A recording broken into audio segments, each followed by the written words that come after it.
Donc mardi 8 août, quelques Fed speech. Donc ensuite en journalier, voilà, comme j'avais dit, on est coincé dans ce range depuis jeudi. Donc voilà, on est dans ce range. On peut voir le même ici. Le marché hésite à sortir de ce mouvement-là. Donc ici, déjà, on peut prendre un swing ici, sur le retest ici, et sur toute cette descente, il y avait un swing. Dans l'ouverture, commence à descendre ici, ensuite baisse là, mais grille de lecture, c'est quand même qu'on n'est pas loin d'un CPI, donc il pourrait avoir une espèce de front run. Et là, j'ai pas de signaux sur ce genre de baisse en fait. Je n'arrive pas à trouver de signal sur ces baisses, donc j'attends.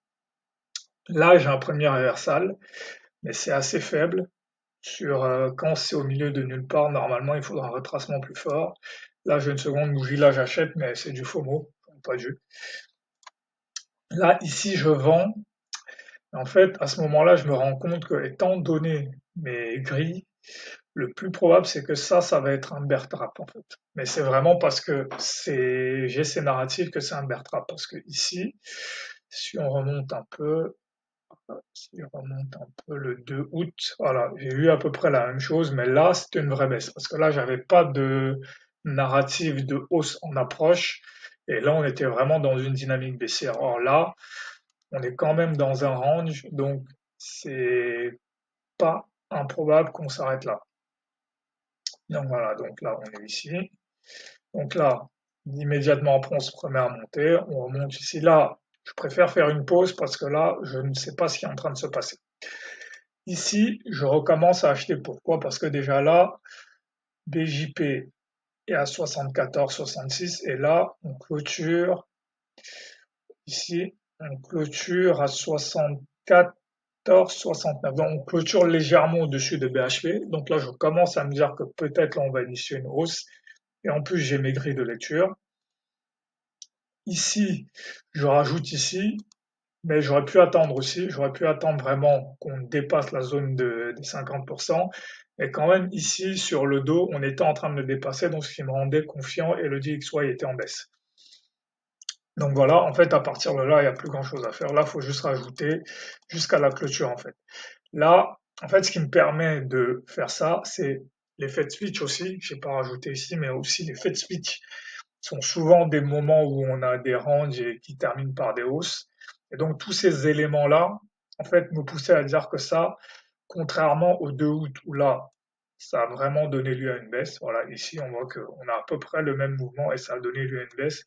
Ici, le plus probable, c'était qu'on allait finir à la hausse. Mais là, c'est vraiment pas une question de bougie en fait. C'est vraiment une question de sentiment de marché et de narrative en fait. Parce que là, voilà, ici, alors, toute cette zone-là, c'est vraiment une zone d'indécision en fait. C'est vraiment une zone d'indécision si on ne se fie qu'aux bougies parce qu'il n'y a pas de raison qu'il ne se passe pas la même chose que le 2 août, si on se fie aux bougies. Mais si on comprend le narratif, on comprend qu'on est proche d'un CPI et qu'à l'approche des CPI, le marché a tendance à essayer de faire des front runs. On a eu un Fed speech. Et pareil, le Fed speech, c'est souvent un moment de front run. Si je comprends ça, je peux me permettre même de commencer à acheter ici, d'acheter tout ça en me disant que le plus probable, c'est qu'on va avoir un range à l'approche du CPI. Donc je l'ai compris ici, mais j'ai pas fait des rajouts, ça aussi c'est important. Il faut quand même que dans ces mouvements-là, où j'ai un buy programme, que je commence à accumuler beaucoup plus de positions. En fait, je fais un achat ici, j'en fais un autre ici et je m'arrête.